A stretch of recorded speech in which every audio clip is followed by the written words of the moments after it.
guys. First and foremost, I'd like to thank you for coming to the presentation today. So we're going to be talking about the yogic lifestyle. And basically what this presentation entails are the fundamentals, principles, and philosophy of yoga. Alright, so let's start off with the principles. Yoga is a traditional physical and mental practice, and it involves aligning the mental with the physical. Easier said than done. Now it's traced back over 5,000 years, and the first writings were actually made on palm leaves. And I mean, due to the fragile nature, it's no longer existing, some of it. Now, yoga is a meditative practice which derives from Hinduism, Buddhism, as well as Jainism, partially to greater fitness, beauty, flexibility, as well as strength. So whether you are a top performing athlete or just someone that wants to improve their lifestyle, yoga will benefit you. Ethan, you noted that yoga is a traditional physical and mental discipline, but isn't there a big physical side to yoga as well? Not physical, spiritual side to yoga as well? Yes, that's very true actually, Jethro. I'm glad you asked.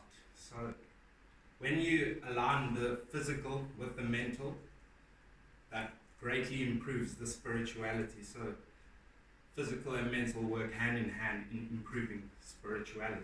Thank you. Alright. Yoga's Sita Vritti Nirodha. Yoga begins when the mind stops. That is what Patanjali said, and he is deemed as the father of yoga. There's also another man by the name of BKS Iyengar. He started his own version of yoga, Iyengar yoga.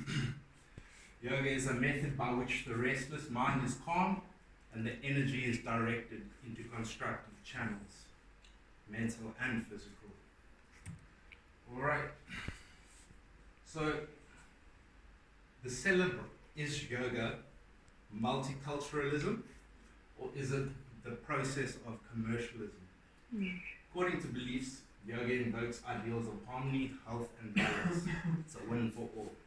Now, when it comes to multiculturalism, acceptance of yoga can be viewed as a welcome celebration of multiculturalism in the West, North, South, East, wherever it is.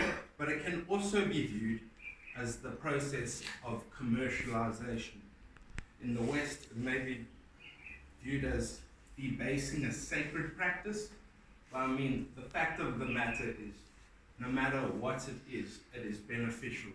No matter where you are, yoga will help. Alright, so it is claimed that a quiet mind, as well as a healthy body, can counteract tension and instill balance in everyday life. Alright, now we move on to the principles of yoga. One revitalizes the nervous system and achieves inner peace by releasing tension in the muscles, which nowadays is quite a benefit to have, especially if you're in that office situation for most time of your day. Putting the whole body at rest, invoking inner peace. Easier said than done again. The relaxed feeling is carried over into all of one's activities and helps them to conserve energy. So that's actually quite an important point, because you start off with yoga in the morning, the next 3 to 4 hours you will feel calm. You'll make more rational decisions. You will ultimately make more decisions that will benefit you. Would you say that it is important for not just pro athletes but semi-professional, any athlete really, to include a yoga practice in their training regime? Absolutely. I believe yoga is for every person of every age, shape, and size. Excuse me. So,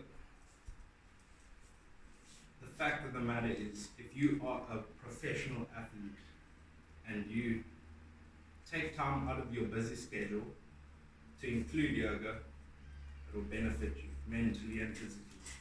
If if you are a semi-professional athlete, you take time out of your day to do some yoga. It will improve your mental and your physical. And whether you are a couch potato even, no matter who you are, you will benefit from yoga. Alright, excuse all the long paragraphs here guys, but there is quite a lot of important points here. So, one's physical body is meant to move and exercise. If you think about when you came out of the womb, you don't sit still, you're not still, you're moving.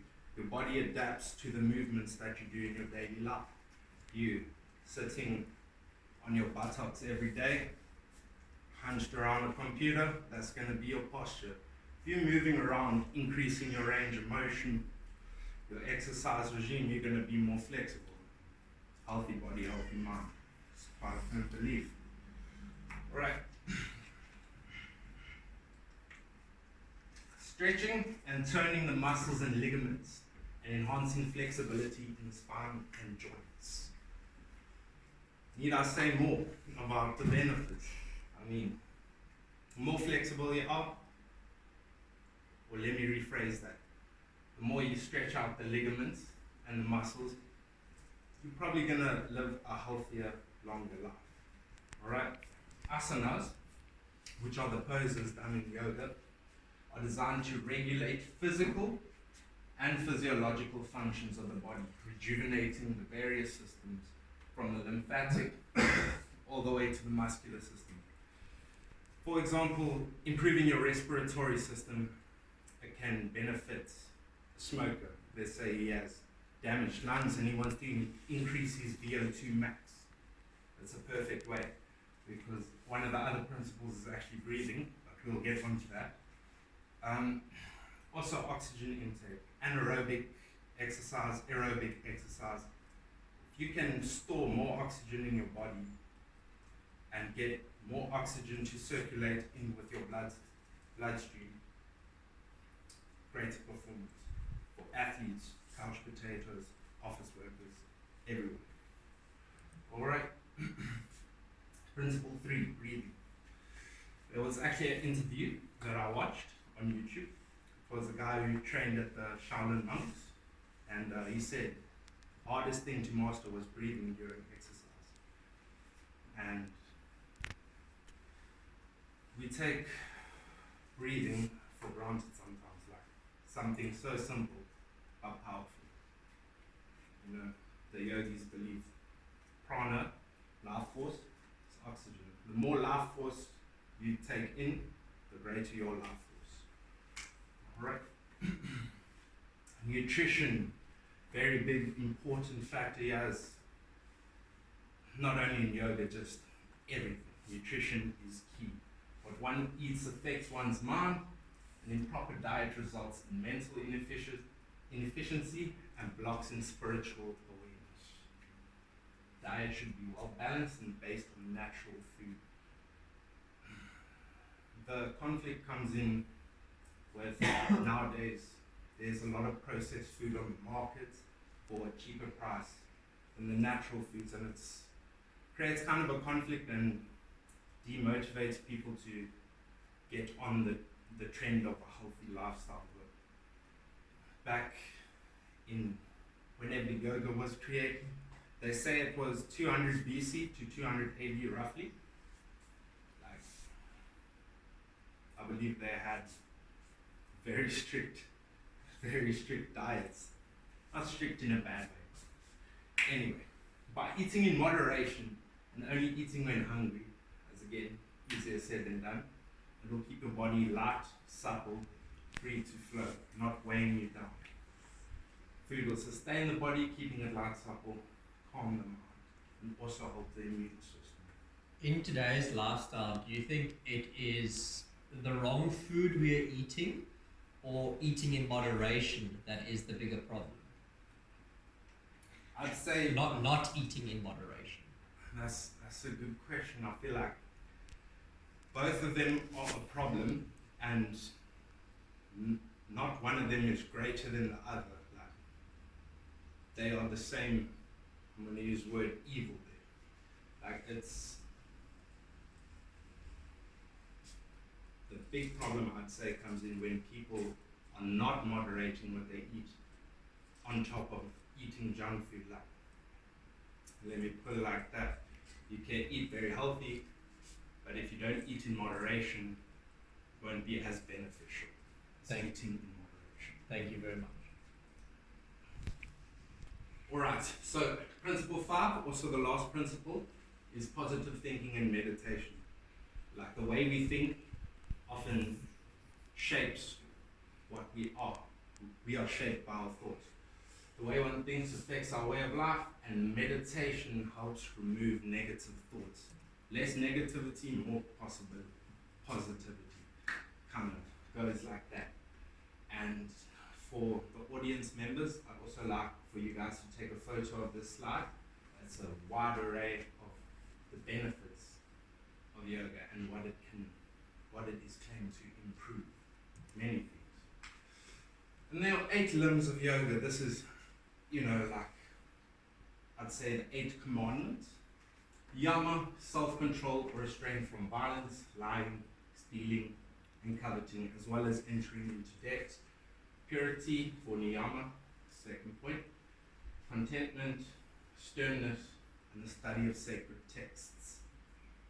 Be it the Bible, be it the Quran, whatever invokes your spirituality, it's a plus. Okay? Pranayama, breathing exercises. Wide variety of breathing exercises through yoga, which can help the way you perceive things.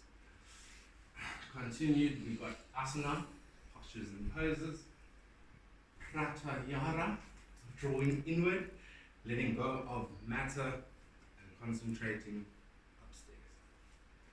Dana, concentration, important to the yogi mindset. It's the concentration that does not bend. Dhyana, meditation, stated it before, removing negative thoughts is very beneficial.